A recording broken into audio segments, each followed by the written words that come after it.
Thank you all so much for being here and taking time out of what is perhaps your afternoon, maybe for some of you your morning, to join us to learn about sea turtles in the Gulf of Mexico. We have some really excellent expert panelists that are going to be joining us today to share their expertise and their passion and help invite us to kind of turn our care into conservation action. So without further ado, let's get into it. Okay, so quick overview of what we're going to talk about today. We're going to have an introduction of both the humans on your screen and the sea turtles.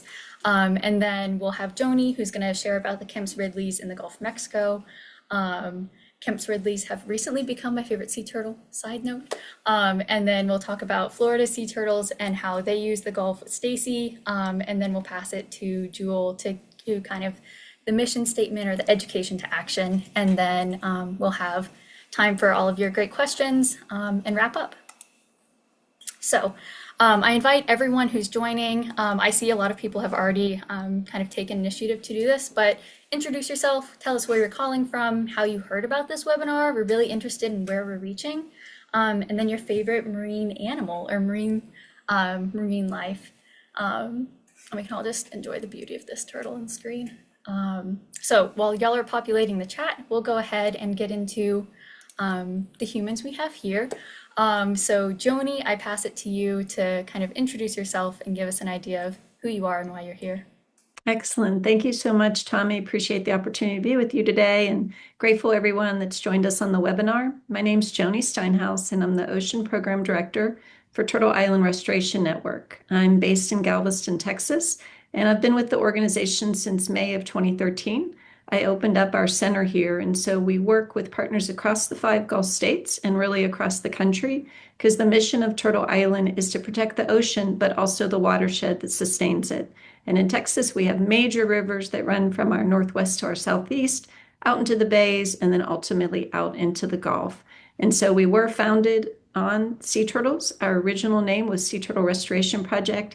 And we are still Turtle Island Network, Restoration Network, but we focus again on marine life and protecting marine life. And I'm very grateful to be here.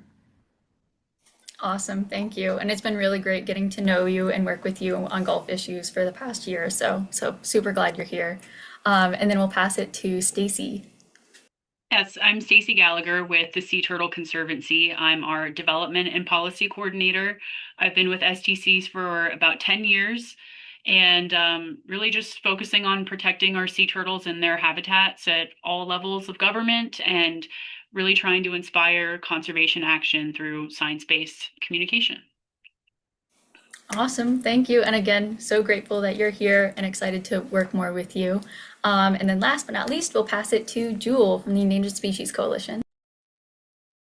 Hello, everyone. I'm Jewel, National Policy Director at Endangered Species Coalition. I coordinate strategy, collective advocacy for biodiversity policy, especially around Endangered Species Act, our most effective law for preventing extinction. And I'm based in the DC area, but I grew up in Texas, so this is close to my heart. Yeah, absolutely. Yeah, thank you so much. I didn't say that. And hi, I'm Tommy.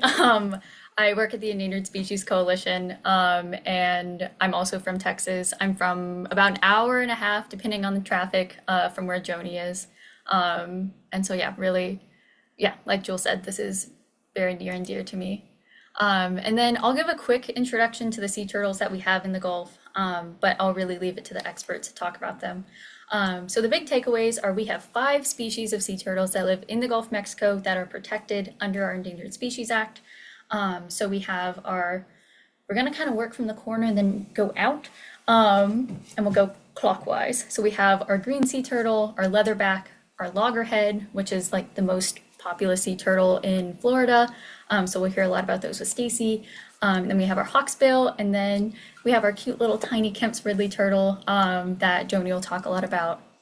But one of the big things with this species, with all these species and all the 20 plus species that are endangered in the Gulf of Mexico, is that since the end of March, none of them have had protections from the oil and gas industry. And so This webinar is part of an effort to really get the word out about the incredible species we have in the Gulf, and that they kind of need our help right now.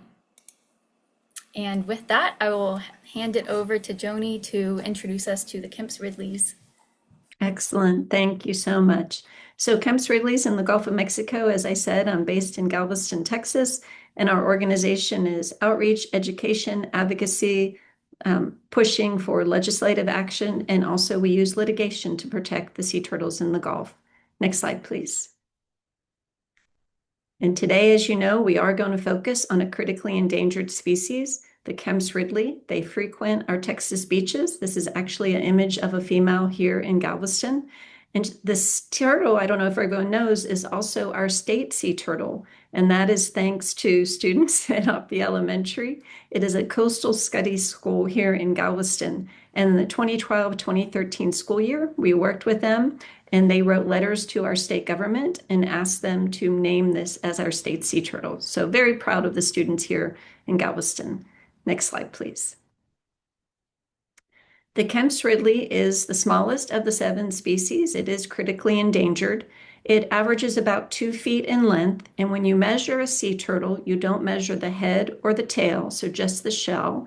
And so you would measure from the tip of the shell that you see there all the way to the tip of the shell in the back. And then we also take a width going across the width of the turtle. So about 2 feet long, average about 100 pounds.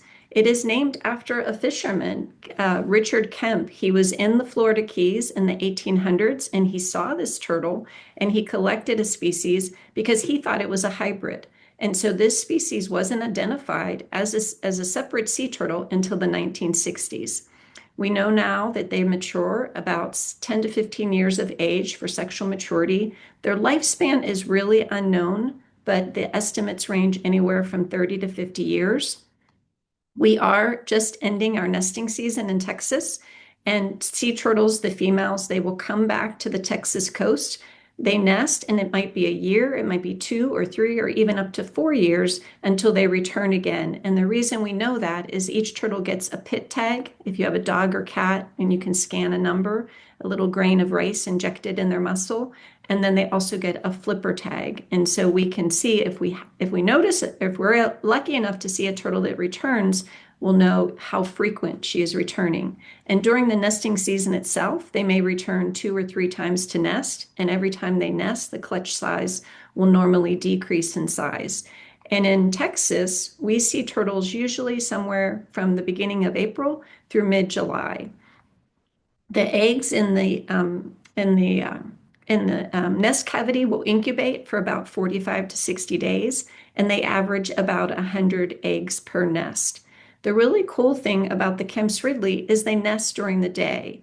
And they come also in multiple turtles nesting at the same time. And this is known as an arrabada or arrival. And the full nesting process takes about 45 to 60 minutes for them to leave the Gulf, come into the beach, dig their nest cavity, lay their eggs, cover it up, and return back.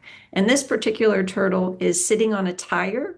It was a female that was nesting, and so she's going to receive a pit tag, a flipper tag, potentially a blood draw, and then even take a small skin sample about the size of a eraser head. And again, the males, we normally don't see them return to shore unless they're endangered or unless they're stranded or potentially deceased. And I saw somebody drop in the chat, they're also called the heartbreak turtle. Next slide, please. And this is just to give you a quick image. They are found primarily in the Gulf of Mexico and nest primarily in Mexico and Texas. But when you hear from Stacy in just a minute, they can nest anywhere along the 5 Gulf states, and they're also found along our eastern coast out in the Atlantic. Next slide, please. So the gold star at the top is me. It's not their epicenter of nesting, but just wanted to point out where I'm located. If you follow the map down and you find Rancho Nuevo, almost just below the Gulf of Mexico there, that is the epicenter. That is where the majority of the Kemp's Ridley nest. And so there also is Padre Island National Seashore, just up the coast from that in Texas. And that is the second dairy nesting center that I'll talk about in just a minute that was established to help save this species from extinction. But I did want to share our daily news is the oldest newspaper in Texas, and there is an article from the 1880s, and it says that they had sea cows nesting at 44th Street and Seawall. And this, again, this turtle wasn't recognized as a species until the 1960s, so they didn't know what they were seeing. And so we can only assume they saw multiple animals at the same time, that it was the Ridley's nesting. And so they have used the Gulf of Mexico, the Mexican coast, and the Texas coast for many, many years. Next slide, please.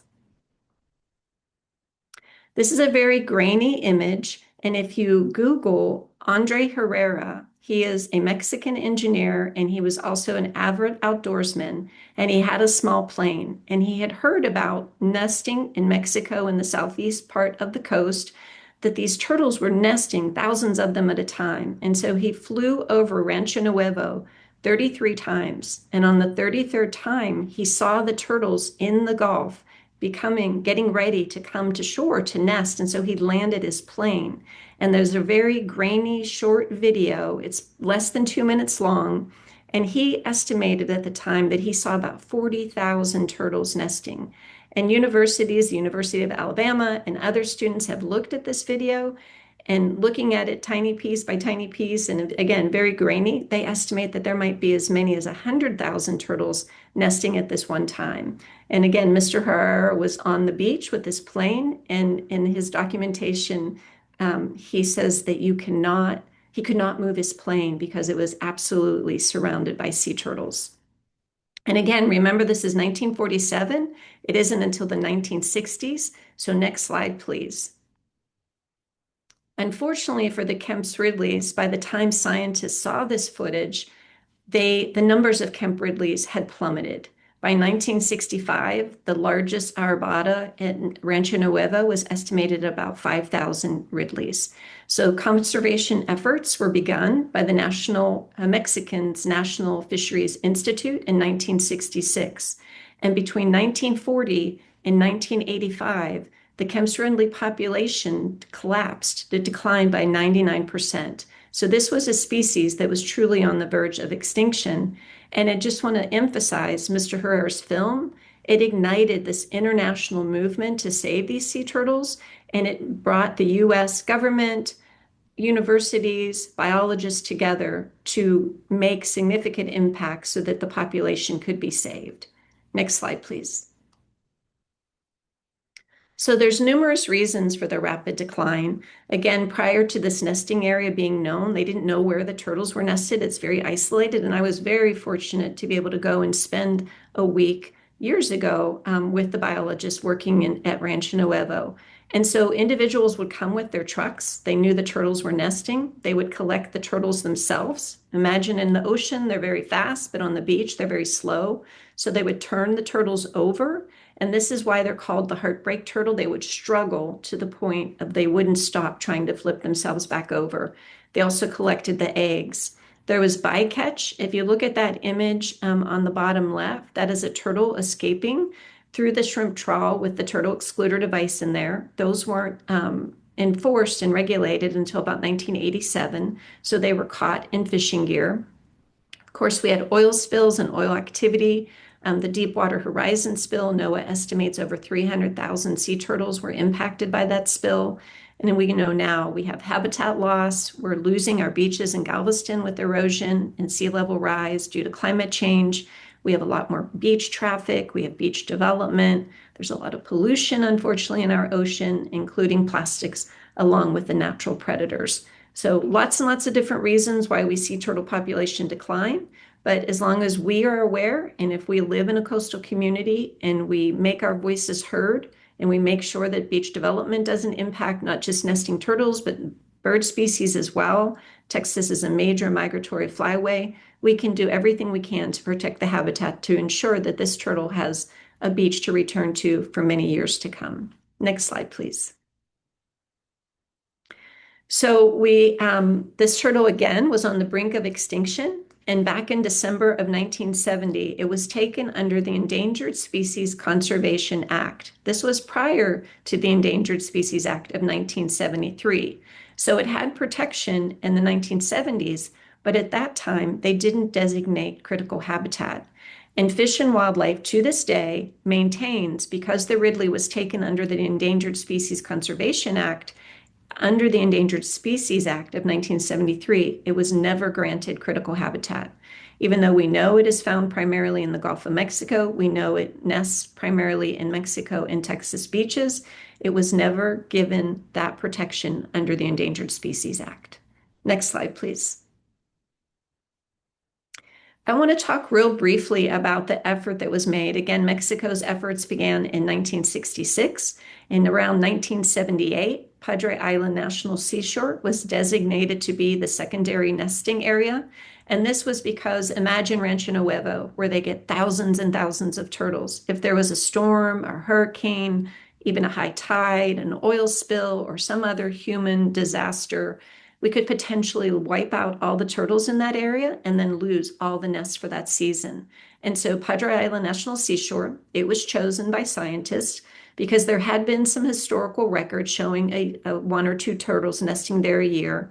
And so what they did for 2 decades, from starting in 1978, over 20,000 eggs were collected at the beaches in Mexico. They were taken to the National Seashore. They were incubated. And this is Dr. Donna Shaver in this image. And she is instrumental in the species being recovered. And they would release them, allowing them to crawl, thinking that they would return to this beach as hatchlings, even though the eggs came from Mexico, since they had the opportunity to crawl down the National Seashore beach as adult females. The hope was that they would return to this beach. So they collected them, they let them go down, even reach the water. They collected them and they brought the hatchlings to the National Marine Fisheries Service laboratory here in Galveston. And this was known as Head Start. When you think of a hatchling turtle is going to fit in the palm of your hand. But these turtles were kept in a laboratory in a safe environment. And I apologize for the analogy, but think of a small dinner plate size. They were raised until they were about the size of a dinner plate, and that gave them a little bit stronger opportunity to survive from natural predators and, just being a tiny little hatchling out in the Gulf of Mexico. And so this program was successful. The first female to return to the National Seashore was in 1996. And of course, since then, this has been established as a secondary nesting area. And the reason we know that the female returned, they did what was called a living tag. They took a small piece of the plastron, the bottom of the shell, and they put it into the carapace in a specific scoot. And every year this project was done, they moved the scoot so they could know what year that hatchling was released. And so it was a huge effort and a huge binational agreement to work on this to save the species from extinction. Next slide, please.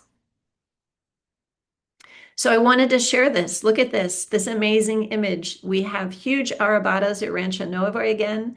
It's an amazing, beautiful thing to see. And so the protection of the Endangered Species Act, the work of the Mexican and United States government, universities, other individuals, it works. And this is a true result of a species coming back from the brink of extinction. Next slide, please. So Tommy mentioned this briefly in the introductions. Unfortunately, there is an Endangered Species Committee. It was brought together on March 31st. They met for about 17 minutes, and it was decided with respect to oil and gas exploration, development, and production activities in the Gulf, they would eliminate all endangered species protection. And so our Kemp's Ridleys, the other species of sea turtles, all other threatened or endangered marine life in the Gulf no longer has that protection under the Endangered Species Act.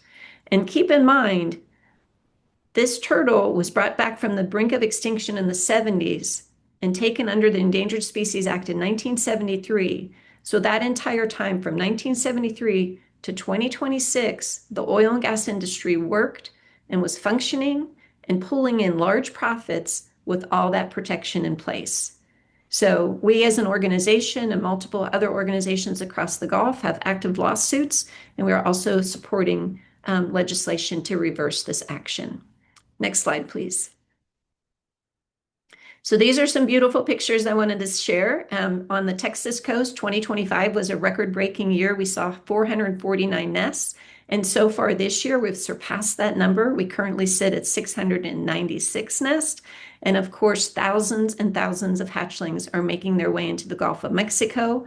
And if you're a coastal community and you get tired and frustrated by that sargassum being on your beaches, remember for our little hatchlings, that's their secure place to go. It gives them a place to hide. It also is a food source and helps to protect them from predators. Next slide, please. And I wanted to end by sharing one of my favorite images. This is a local photographer around Wooten. That area is on the far east end of Galveston Island, and you see these huge homes being constructed. And here's our Kemp's Ridley sea turtle just doing her thing, nesting in the dune, flipping the sand around so she can cover up her nest and then return to the Gulf of Mexico. And so I encourage you, I appreciate you being here. Please stay involved. Speak up for protection of endangered species, not just sea turtles, but all wildlife in the Gulf. And remember to support legislation that will reverse this horrible action. And thank you again. I really appreciate the opportunity to be here. Wow, thank you so much, Joni. That was really beautiful. Oh no, is your photo not gonna load? Oh, this is so No. sad. But thank you so this is the photo that you shared with me via email. We'll just have to pretend it's there, but it was another photo of a sea turtle nesting in the east end of Galveston, right? And yeah, it's sometimes it can be challenging to work in conservation, but that your presentation filled me with so much hope and wonder, and that was really such a gift. So thank you. And Thank to you. I everyone appreciate that. who hasn't seen this photo, I'm sorry. It's a cutie. It's a little cutie turtle just nesting. So you can fill it in with your imagination. Um, and so yeah, that thank you so much again, Joni and Stacy. I'll now hand it off to you. Thank you. And thank you, Joni. I absolutely love Kemp's Ridleys. They're so unique and cute and small, and I love them. So kind of moving our way across the Gulf to Florida, I just wanted to quickly talk about sea turtles here in Florida and how they utilize the Gulf. But one thing that will be a constant throughout is that sea turtles are everywhere, and they're everyone's resource and everyone's responsibility. So next slide, please. So just briefly about Sea Turtle Conservancy, this just really highlights how mysterious turtles are and how little we knew about them and know about them currently. So we were founded in 1959. We're the oldest sea turtle conservation group in the world. And this individual here on the left is Dr. Archie Carr. He was a UF professor, and he is really credited with uncovering a lot of the mysteries and what we know about sea turtles today, honestly, just through travel and discovery and meeting people out in the Caribbean and elsewhere, and just slowly figuring out where turtles like to go when they're not on the beach. And he published a lot of those findings in this book, The Windward Road. And this book is really credited with launching the global sea turtle conservation movement. The picture I have on the far right is a letter that was sent to numerous wealthy business people in the United States. This individual, Joshua Powers, read The Windward Road, and he was so compelled by it and concerned about the findings that Dr. Carr had when it came to the green turtle population in Costa Rica and how it was essentially going extinct. So he mailed this letter along with a book to numerous, wealthy people all across the US and basically said, "You've been elected to membership of the Brotherhood of the Turtle. As a token of this membership, here's this book. And the purpose of this brotherhood is to make sure that Winston Churchill continues to have his cup of green turtle soup every night before retiring." And really, the goal was just to inspire these people to contribute money and to contribute their time to a cause to help recover the Caribbean green turtle. So that's how our organization was founded. Our work started in Tortuguero, Costa Rica, and since then it has expanded elsewhere. Next slide, please. So just briefly, this is where we work, and I'm really showing this map to highlight how turtles do not spend time in one place very long. They're highly migratory, so our work is also highly migratory. During the summer, we're traveling to our research stations in Costa Rica, Panama, Bermuda, Nevis, and we have work all throughout Florida and other places. Next slide, please. So these photos just highlight, again, that sea turtles are a highly migratory and shared resource. The Kemp's Ridley that Joni was talking about probably grew up somewhere in the Eastern Gulf near Florida. Loggerheads that we see nesting on Florida's East Coast or Gulf Coast like to spend a lot of time in the Bahamas or off the coast of North Carolina. So it really is everyone's responsibility to make sure that what we're doing in the United States is just as effective as in other places. And if one area is kind of falling behind in protection, sea turtles in the US can suffer as well. Next slide, please. So while I'm trying to talk about this on a region-wide scale, let's talk a little bit about Florida and the Southeast US. So Florida in particular is a hotspot for sea turtle nesting in the United States. 90% of all sea turtle nesting in the US occurs here. And this graphic kind of shows the scale that we're talking about from 2025. We had over 168,000 sea turtle nests in Florida last year. And this year we're already at over 100,000 nests. So recently, Florida has become the most important nesting area for loggerhead sea turtles in the world. It used to be over in Oman in the Middle East, but that population has been declining pretty rapidly, which makes our loggerheads, the highest level of nesting in the world. And kind of what Joni was alluding to is we're also the third most populous state. And as we know, we receive millions and millions of visitors each year who are frequenting the same habitats that our turtles use at the same time. So the management decisions that we make here in Florida and in the Southeast US really matter for global sea turtle populations. Next slide, please. So I already talked about the 2026 nesting season a little bit, but here are just some preliminary numbers as of June 30th. We have 15 Kemp's Ridley nests, which is pretty high for us in Florida. We don't get nearly as many over in Texas. More than 90,000 loggerhead nests and more than 10,000 green turtle nests and more than 2,000 leatherback nests. We are on track this year to set records for loggerhead and leatherback nesting, which is super exciting. And of course, with that exciting news, more turtles on our beaches and in our waterways means more impact from survival threats that they're encountering here. Next slide, please. Joni kind of stated these threats already, but with more turtles on our beaches, more turtles are getting disoriented by problematic lighting on the beach. This photo of a Kemp's Ridley here was from this year where someone had left a chair on the beach and it, washed out to sea. And unfortunately, a Kemp's Ridley, it wrapped around their neck and they did not make it. Coastal armoring and responses to sea level rise are a really big problem here in Florida. I know we have some folks on the call who also deal with this policy.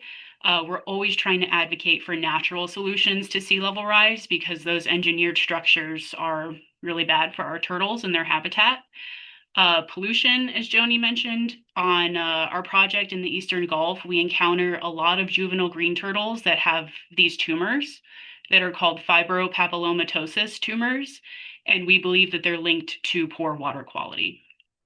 Boat strikes, we're seeing a lot of boat strike turtles this year. I don't know if it's more people on the water or more turtles in the water, or maybe both, but this is a huge threat to Florida sea turtles. Joni also mentioned impacts from commercial fishing, shrimp trawling, and then of course oil spills, as we are very aware in the Gulf. We actually, STC, is a recipient of settlement money. So after the spill happened, BP had to pay billions and billions of dollars in settlement funds. We've been receiving a portion of those funds to retrofit coastal lights along the Gulf to help restore habitat that was damaged by the spill. And we've been doing that since 2010. Next slide, please. So I mentioned that sea turtles are mysterious. We don't know a lot about what they do when they're not on the beach. And it's also important to mention that sea turtles on the beach are often it's females. They're laying a nest on the beach and then they go back into the water. A male sea turtle, unless they're in Hawaii basking, we will likely never see a male sea turtle on the beach again. So other than, the brief time that they're on the beach, we really need to know what they're doing when they're in the water. So researchers have been trying to get at that for decades through different tagging options, like Joni mentioned. Flipper tagging was something that Archie Carr did back in the 50s. And when a tag was recovered by someone, they could turn that in to the University of Florida and they would get a reward, which helped kind of locate where turtles were. That's still going on today. But one thing that has really given us, on time, very quick information about where turtles are in the water is satellite telemetry, which is where we attach a satellite transmitter to a turtle's carapace and we're able to see where they're traveling in real time. So we've been doing this for 26 years now. We've been doing it since 2000. And as I mentioned, sea turtles spend most of their lives at sea. So this helps us reveal critical information about their migratory patterns. And over 2 decades, we've uncovered a lot of really interesting information that I could spend hours talking about. So I want to focus particularly on the Gulf and how leatherbacks from Panama utilize the Gulf. If you could go next slide, please. So this is really interesting, I think. So I mentioned that, turtles are highly migratory. They come from all places. And leatherbacks from Panama in particular, we've learned love the Gulf. Within the Gulf, we have learned through satellite tagging of leatherbacks in Panama in particular, they like 3 primary areas in the Gulf. The Northeast Gulf along the panhandle of Florida, southern Louisiana, and the southern Gulf in the Bay of Campeche, Mexico. And each of these areas is connected by a shared corridor. And another thing that's really interesting is leatherbacks in Panama are either going to the Gulf or they're going to the Northern Atlantic. They usually don't cross paths, which is really interesting. And in the Gulf in particular, these high use habitats that we're witnessing overlap with some of the highest density areas for oil and natural gas platforms off the coast of Alabama, Mississippi, and Louisiana. Next slide, please. And unfortunately, we became acquainted with this pretty intimately in 2010. We had satellite tagged a leatherback in Panama, and we were able to watch as Dawn, each turtle gets a name and has a sponsor and has a biography. We watched as Dawn swam directly through oiled areas in the Gulf. And her movements did not seem to change once she entered areas with visible oil slicks. So she was spending maybe a month, 2 months within areas that the oil was actively spilling. And we do not ultimately know what happened to Dawn, but it definitely highlights how frequent these sea turtle interactions with oil and gas platforms in the Gulf are happening and the potential harm that awaits them whenever these spills can happen. Next slide, please. So continuing with leatherbacks, but also talking a bit about loggerheads and green turtles, we wanted to overlay movements of a few of our 2025 track turtles with proposed new oil and gas lease sales in the Gulf that were proposed by BOEM. And you can see here, this is the new proposed planning area off the coast of Florida that the federal government is proposing. We know that turtles are liking hanging out over there.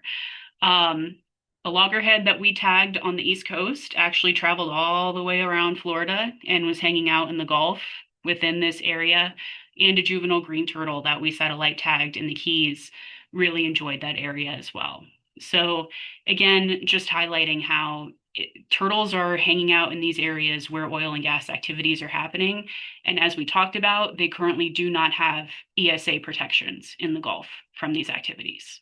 Next slide, please. And another thing I wanted to mention about the Gulf is that the Eastern Gulf, so the Big Bend of Florida, where it curves, is incredibly important developmental habitat. So this contains seagrass habitat that small oceanic juvenile turtles depend on for survival.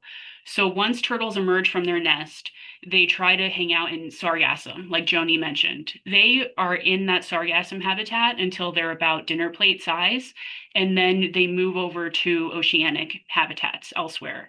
And often these look like these developmental habitats here.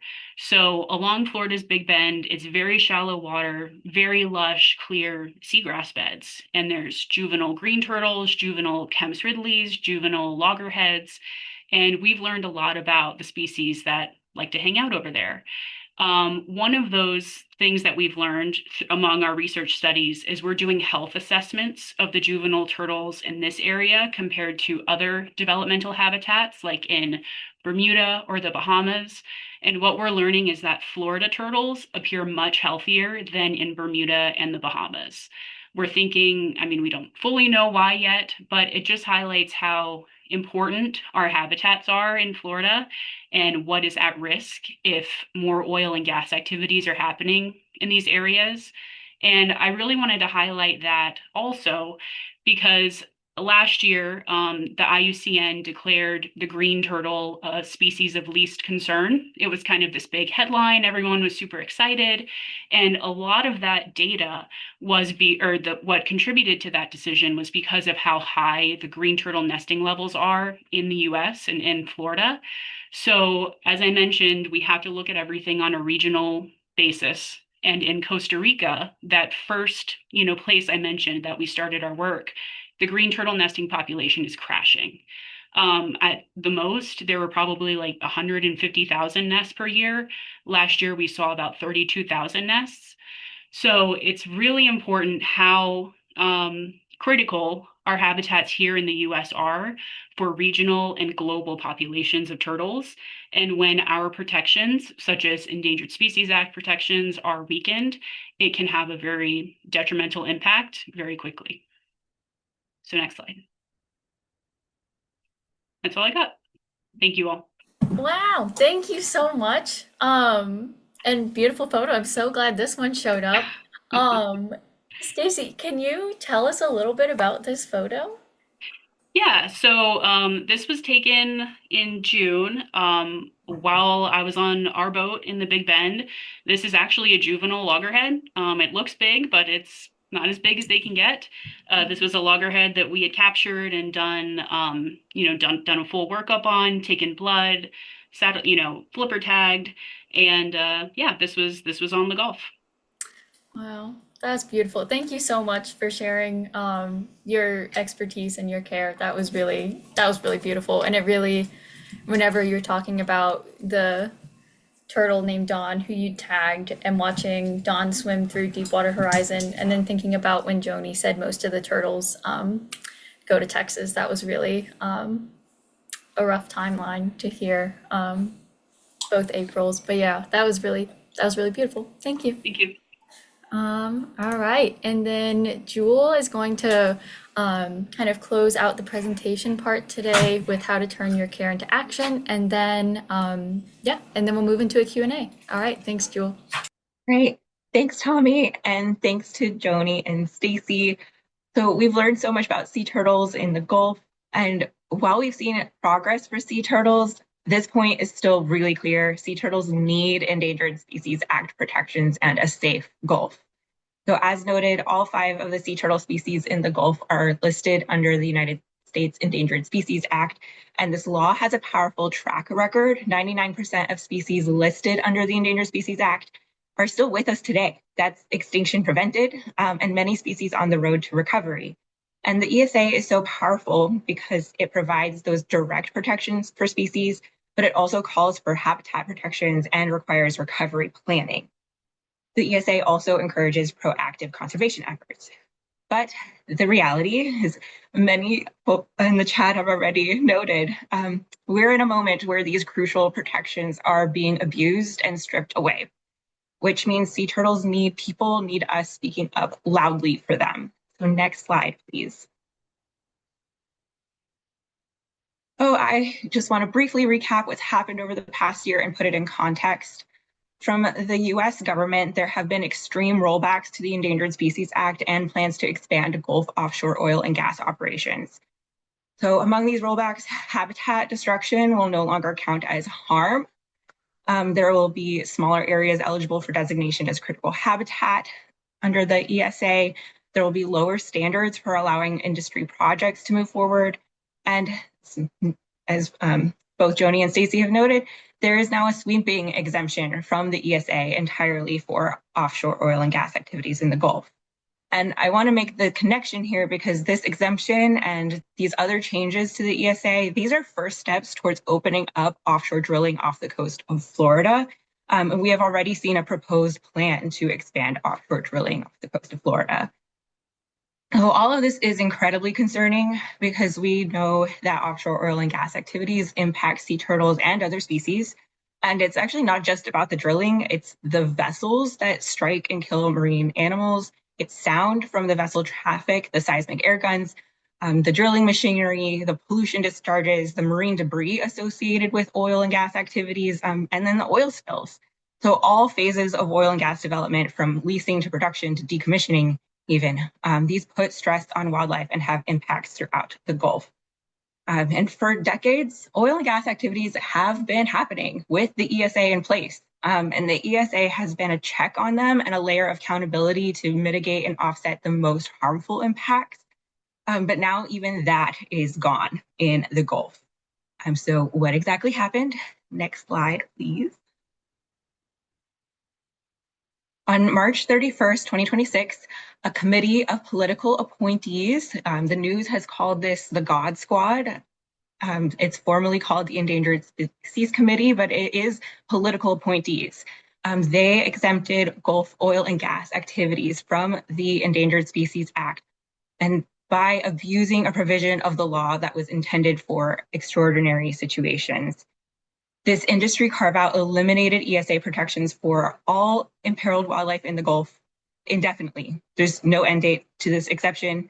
It is an exemption from the ESA entirely, affecting all species. And then for sea turtles specifically, without strong ESA safeguards, these Gulf oil and gas activities are expected to result in more than 38,000 sea turtle deaths over the coming decades. The source for this is the federal government itself. So in making this decision, these political appointees did not consult scientists. They ignored their own scientific experts. This is the most extreme decision and most extreme abuse of the Endangered Species Act in its history. So next slide, please. But this is where we talk about the solution, what we can do, and that's the Protect Gulf Life Act. The Protect Gulf Life Act will restore Endangered Species Act protections for sea turtles and other imperiled Gulf species. It's actually pretty simple of legislation. It voids that March 31st decision, and it would make the oil and gas industry accountable to the ESA again. I also wanted to note quick, there's additional legislation that was introduced recently to void that decision around the harm definition that took habitat destruction out of that definition of harm, and those are important too and play in. And these solutions are really something that need a lot of voices right now, and especially that Protect Gulf Life Act being so important for all of the Gulf species and sea turtles. So we can all be asking our members of Congress to co-sponsor these bills. Member of Congress, once they co-sponsor, they can also do more. They can use every oversight tool available to restore these Endangered Species Act protections. And if your member of Congress has already signed on, you don't have to stop there. You can ask your governors, your state and local elected officials to pass resolutions in support of restoring ESA protections.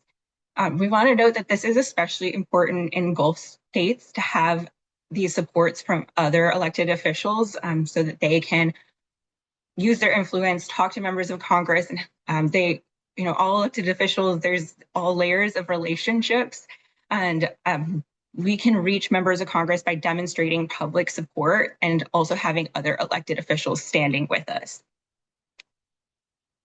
So I also want to acknowledge here that all of the ESA rollbacks I noted are being challenged in court, and we should have every confidence that this litigation is being handled by excellent lawyers and organizations that are pursuing that path to overturn this in court. But just a couple things to keep in mind. First is the courts are slow. There has not been a stay. There has not been any action from the courts to block this. Even with how extreme this action is, the courts have not stopped it.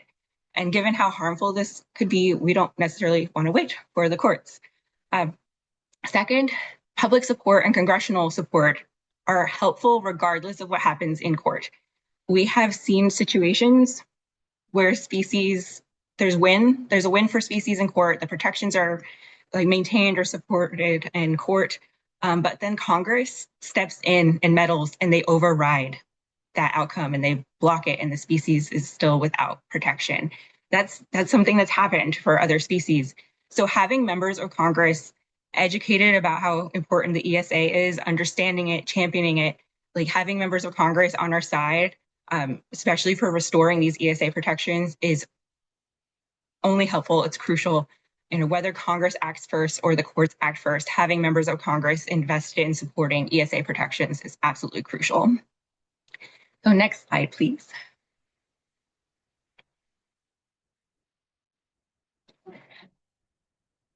All right, it's good, it's there. That toolkit popped up.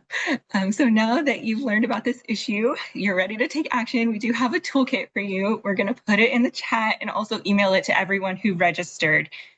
These toolkit links to ways that you can take action. At the top of this, you'll notice in-person rallies. Wanted to note those too. You can find dates and locations for those events. If you want to show up, you can do that. That's over the August and September. There are events. And so we have links to the Protect Gulf Life Act, that co-sponsor list, and also that other helpful legislation that would block the change to what counts as harm. At these links, you can check if your member of Congress has co-sponsored. We also have scripts that you can use so you can make that call or send an email with key talking points already prepared. And we have some other resources, lots of good things in this toolkit. So next slide, please. One of the links in the toolkit I wanted to spend a little time talking through because I'm really excited to share that we have this.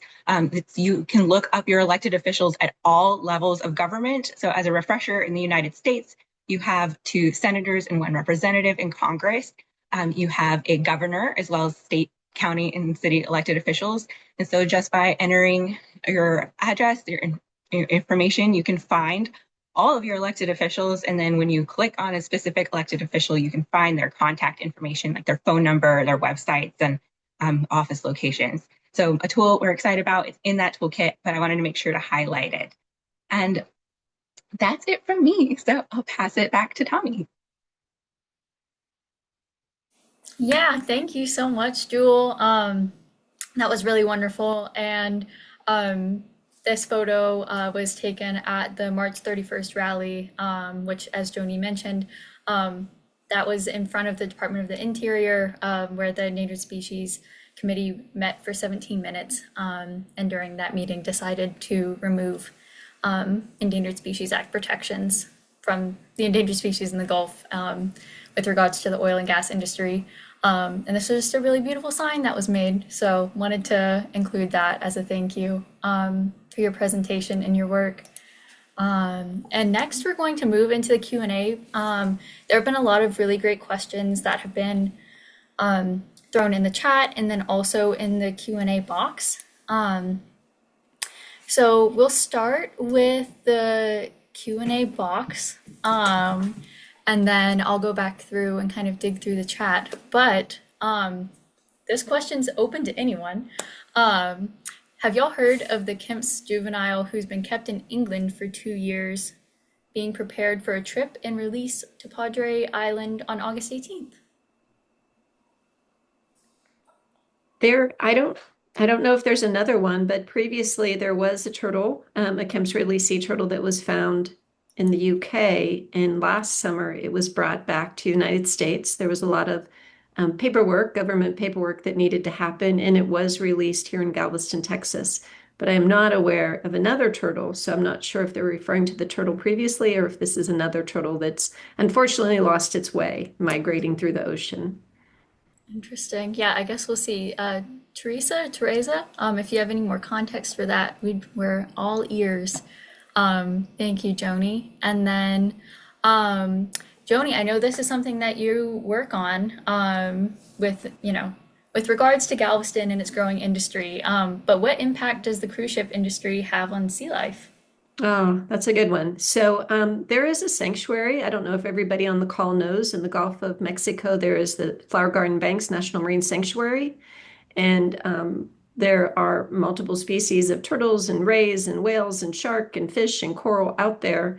And there is a shipping lane. And so, with my work as a conservation seat and now vice chair on the sanctuary, I have asked the committee to write letters to the cruise industry. Currently, we have 4 terminals in Galveston. They're proposing a 5th.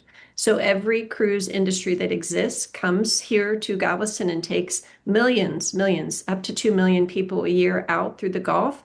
And so we're asking them to go slow as they leave until they're past this critical area where the sanctuary is, and also to stay in the shipping lanes. And so there is a possibility, not as strong with some of the sea turtle species, but other species like the Rice's whales.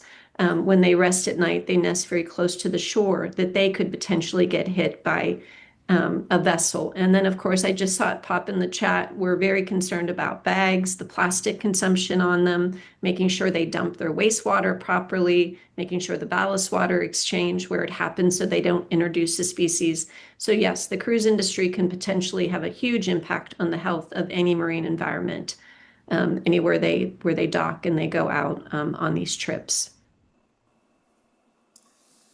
Yeah, that's a very that's a great answer. Thank you. And just plastic in particular, I'm sorry, I don't mean to, but plastic is not allowed to be dumped anywhere in the ocean.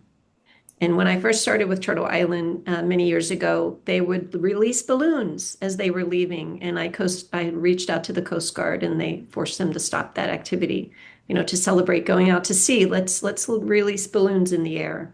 And Turtle Island successfully worked. I know Florida has a ban, intentional. You cannot release balloons intentionally in the whole state. We've passed it in Galveston. We've had a couple at the state level, and we'll continue to fight. We're not banning balloons. We're banning the intentional release of them. That's a great distinction. Thank you for that.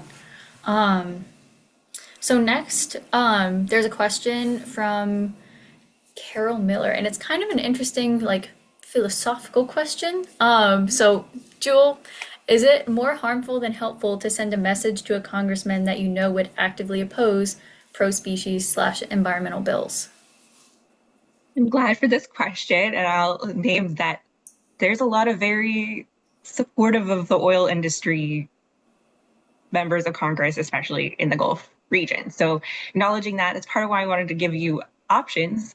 But the short answer here is actually no, it's not harmful. I mean, the bill is out there, it's public. If it moves, they're going to find out about it. So there's not really any harm. And it's not like it's a secret. So there's not any harm. There's not something to worry about. They can't sabotage it any more than they would otherwise. But it is actually still helpful, because when we can show that they're out of touch with the public and what people want, and that they're ignoring what their constituents, that they're listening to industry instead of what's good for their communities and the people, that is a point that can be emphasized and help to change. We want to see leaders that support healthy wildlife, healthy communities, a healthy planet, so that pointing that out can either push them to change their mind. Stranger things have happened. Minds can be changed, or there's that opportunity to get leaders into those positions that do align with people's values. And so just making those calls and sending the emails, even when that they're probably not on their side, can help to can be helpful towards that. And then also there's other ways that you can channel your advocacy too, that when you think about local state officials, there's usually someone you can find as an ally. Yeah, absolutely. And there was another kind of to that point in the chat. Linda provided an example of, there was a huge public outcry, and legislation was changed. We still kind of have the ESA, But then, so this is kind of more of a kind of sea turtle network, like how connected are all the states question, asking about if anyone's in contact with the Louisiana Department of Wildlife, or yes, if anyone's connected with the people in Louisiana doing sea turtle stuff, and to the exact question, it could be used to motivate the industry to create more jobs for cleanup if the wildlife impacts were made more public. So that's kind of open to anyone. And I'm also wondering if there's anyone in the webinar who is from Louisiana or Alabama and involved in sea turtles as well. Please feel free to provide an answer in the chat. I don't have any contacts in Louisiana, surprisingly. Okay, excellent. Then we have a gap and we can fill it. That's perfect. That's a great question, Scott. Thank you for highlighting that. Joni, I see you went off mute. Did you have anything to add? No, I was just catching, I coughed, excuse me. Okay, sorry.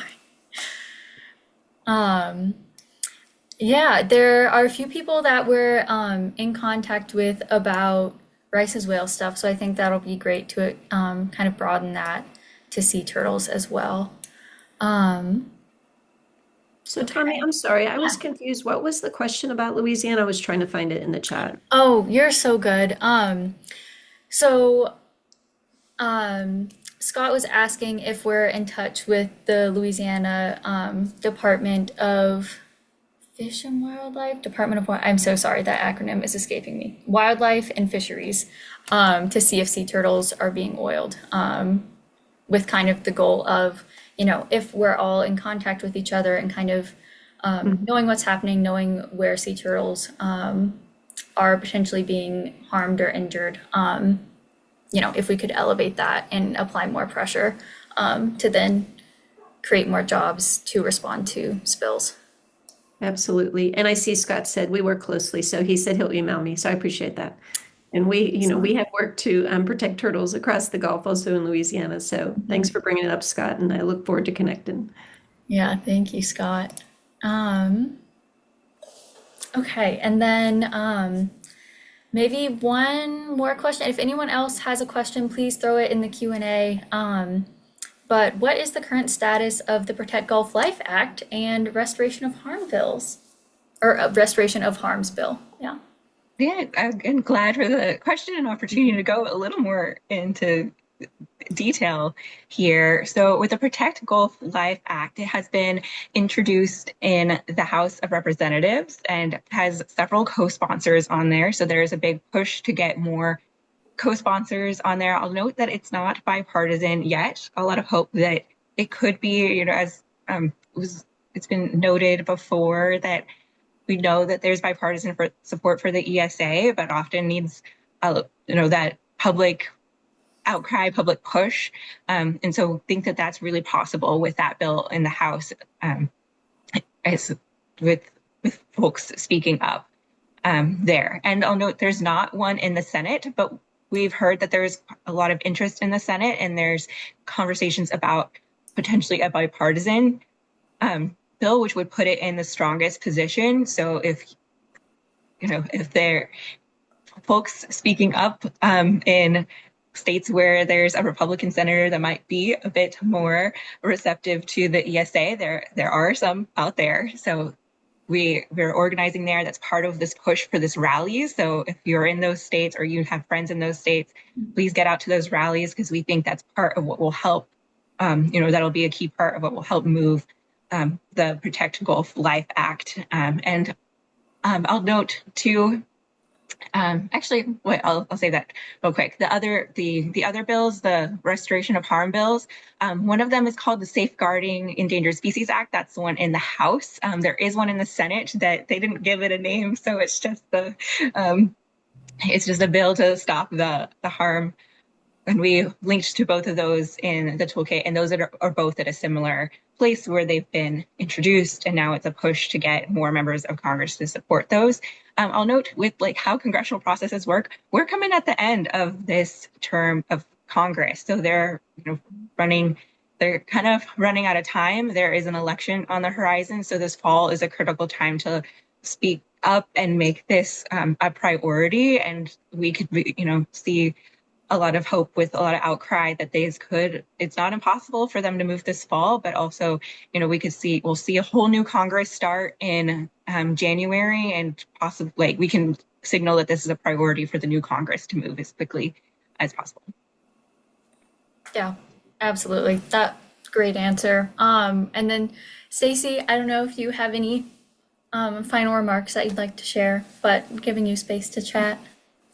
No, I just wanted to say thank you for letting us talk turtles. I think someone in the chat did say something about a script or advice on how to when you call, and I think in the toolkit there are scripts, right? Mhm. Okay. Yeah, thank you so much for highlighting that.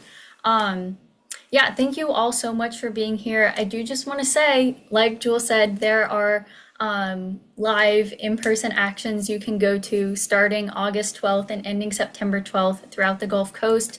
Joni's going to be hosting one / Sea Turtle Island Restoration Network on August 15th.